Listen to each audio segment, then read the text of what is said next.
Não é preciso estudar muito inglês para descobrir que as vogais nem sempre são pronunciadas com o som natural delas. Isso raramente acontece no português, mas em inglês é o tempo todo. E nós vamos ver hoje 3 palavras que são um exemplo clássico disso. São palavras começadas com a letra I. Vamos ver como é que elas se pronunciam?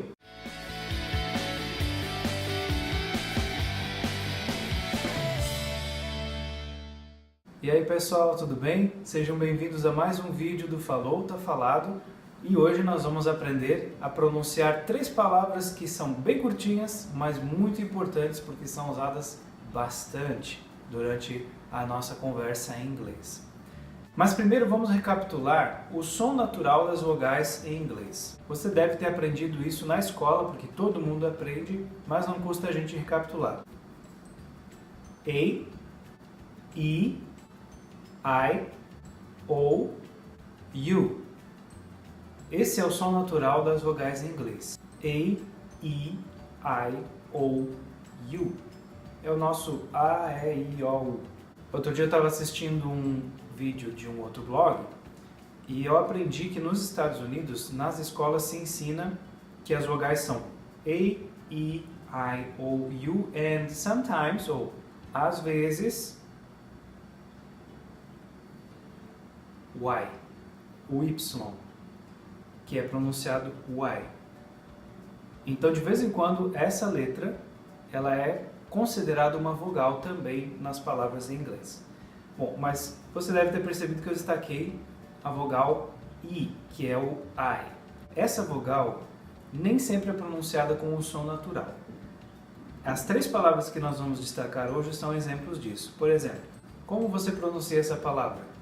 I've? Não, você pronuncia if.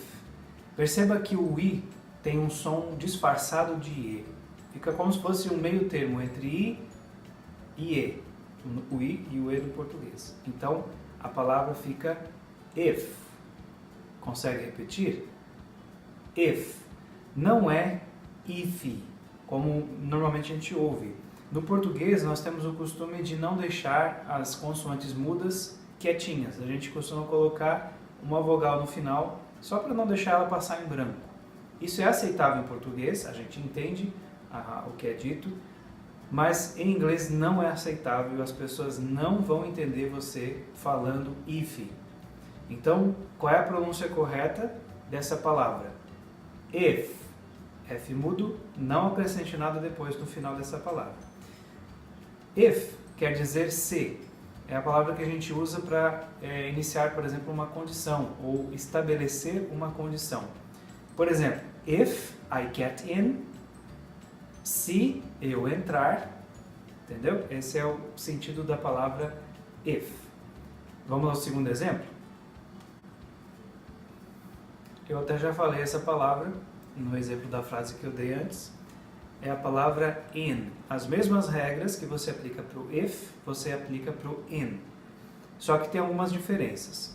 Por exemplo, o N, ele não é pronunciado também, mas você precisa articular como N. Não diga in, como se estivesse falando em português. Lembre que o I tem o som disfarçado de E, então ele é E, N. Você precisa articular esse N. Mas não coloque nada depois e nem faça de conta que ele é um M, porque não é. Então, in.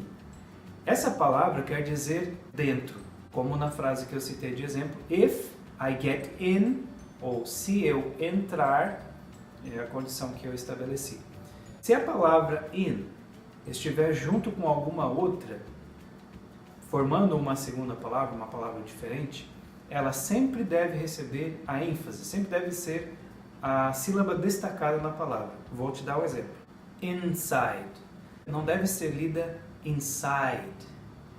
Ela deve ser lida inside. Que basicamente você junta a palavra in, que é dentro, e side, que é lado. É o lado de dentro. Inside. Outra palavra. Input. Input, que seria basicamente algo que você fornece como entrada, também tem esse sentido de entrada. quando se fala em linguagem de computador, por exemplo, input é um sinal de entrada que vai dar início a algum processo ou uma informação necessária para começar um processo. Input. Quer outro exemplo? Income.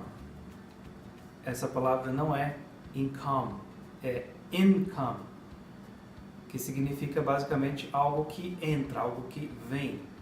Pode ser, por exemplo, o salário que você recebe ou alguma receita que você recebe por alguma atividade. Então, nós chamamos de income, algo que entra no seu orçamento, por exemplo. Income. Vamos ver então a última palavra do exemplo da letra I, que não é pronunciada com o som natural. É uma palavra curtinha, mas que tem muita importância. Como você pronuncia essa palavra? Ela ocorre o tempo todo e você vai precisar dela quando se expressar. Como você pronuncia? It.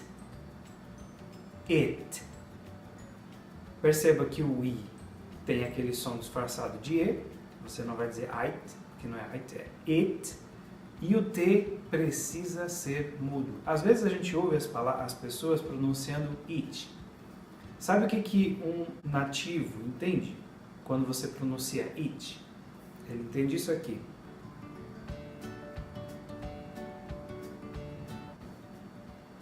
It.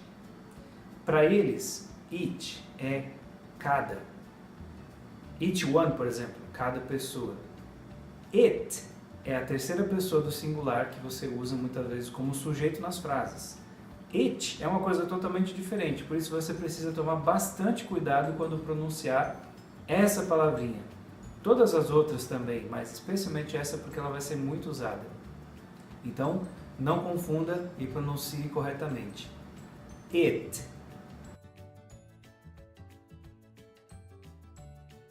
É a saga da vogal que não é pronunciada com o som. Se você tiver alguma outra dúvida ou tiver alguma sugestão, coloque nos comentários. Não esqueça de se inscrever no nosso canal, é muito importante pra gente. E nos vemos no próximo vídeo. Falou, tá falado!